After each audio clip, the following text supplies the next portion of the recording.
নিৰ্বাচনী প্ৰচাৰ অভিযান আমাৰ এতিয়াও আৰম্ভ হোৱা নাই। জাষ্ট গাৰ্জেন মিট আছিলে আজি গছেগাঁও টাউন হিচাপে। গাৰ্জেনৰ সকলৰ লগত আমি ইণ্টাৰেকশ্যন প্ৰগ্ৰাম লৈছিলে, কিন্তু বতৰ বেয়া কাৰণে আমি কেঞ্চেল কৰিব লগা হ'ল। যেন হওক মহাজোঁট হিচাপে আমি চৰকাৰ গঠন কৰিম। বিজেপিয়ে 100+ বুলি কৈছে, মহাজোঁট হিচাপে আমি 101+ পাব। 28 নম্বৰত কাক প্ৰাৰ্থী দিয়া হ'ব? এইটো অহাকালি আমাৰ আলোচনা আছে। 28 হওক 29 হওক, মুঠতে থাৰ্ড পেজৰটো আমি অহাকালি আলোচনা কৰিম। থাৰ্ড পেজৰ 8টা সমষ্টি আছে আমাৰ। এই 8টা সমষ্টিত কাক কাক প্ৰাৰ্থিত্ব দিয়া হয়, কেণ্ডিডেট দিয়া হয়, এইটো আলোচনাটো অহাকালি আৰম্ভ। আৰু পৰহি দিনা আমি অতি সোনকালে এনাউন্স কৰি পেলাই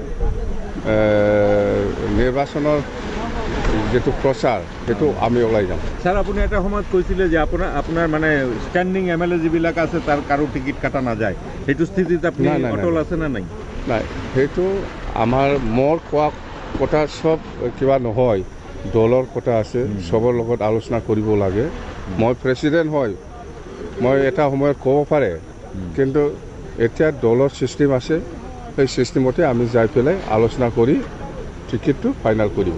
প্ৰথম পৰ্যায়ৰ নিৰ্বাচনত বিজেপিৰ বাবে কিমান ফেক্টৰ হ'ব বিপিএ?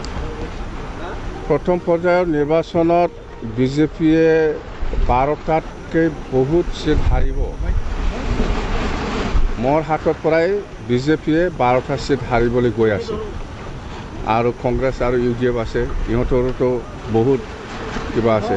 মুঠতে বিপিএফে প্ৰথম পৰ্যায়ত নিৰ্বাচনত বিজেপিক 12টা চিট হাৰাই দিম আৰু কংগ্ৰেছ আৰু UDF আনিম। স্যাৰ, দেখা গৈছে যে BTCৰ চিফ, স্বয়ং চিফ আৰু ডেপুটি চিফ, ৰাজ্যসভাৰ সাংসদ আৰু ফেৰেংগা, ইহঁতে সব বিধানসভা নিৰ্বাচনলৈ খেলিবলৈ গৈ আছে। BTCটো কোনে চলাব? নাই, ইহঁতে হ'ল লবিয়া। ইহঁতে খুব লবিয়া মানুহ। সেইকাৰণে আজি BTC চিফ হ'লেও ইয়াত সন্তুষ্ট নহয়। আজি বিশ্বজিতে ৰাজ্যসভাৰ MP হৈ আকৌ MLA কিনিছে। মুঠতে ইহঁতক অসমৰ মুখ্যমন্ত্ৰী হোৱাৰ পিছতো আকৌ প্ৰাইম মিনিষ্টাৰ বিচাৰিব। প্ৰাইম মিনিষ্টাৰ দিলেও আকৌ আমেৰিকান প্ৰেছিডেণ্ট হ'ব বিচাৰিব। জানে, ইহঁতৰ মানে যিটো লবিয়া, এইটো কেতিয়াও শেষ কৰিব নোৱাৰে। মুঠতে আপুনি আজি চিফ হৈছে, চিফ হোৱাৰ পিছত আকৌ MLA খেলিব, মন্ত্ৰী হ'ব বা CM হ'ব। বিশ্বজিতটোতো আপোনালোকে প্ৰমাণ পাইছে। আজি সেই ফেৰেংগা হওক, গোবিন্দ হওক বা প্ৰমোদ বড়ো হওক বা বিশ্বজিত হওক, ইহঁতৰ কিবা আশাটো যে কেতিয়াও পূৰণ নহয়।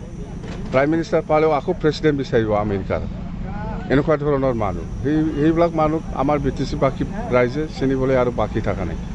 তেনেহ'লে আমি মানে BTC বিধানসভা নিৰ্বাচনৰ পাছত BTC চৰকাৰৰ পৰিৱৰ্তন হ'ব বুলি নাই, মানুহবিলাকতো কৈ আছিল পৰিৱৰ্তন লাগে। প্ৰমোদে কৈ আছিল পৰিৱৰ্তন আনিম। কি পৰিৱৰ্তন আনিছে?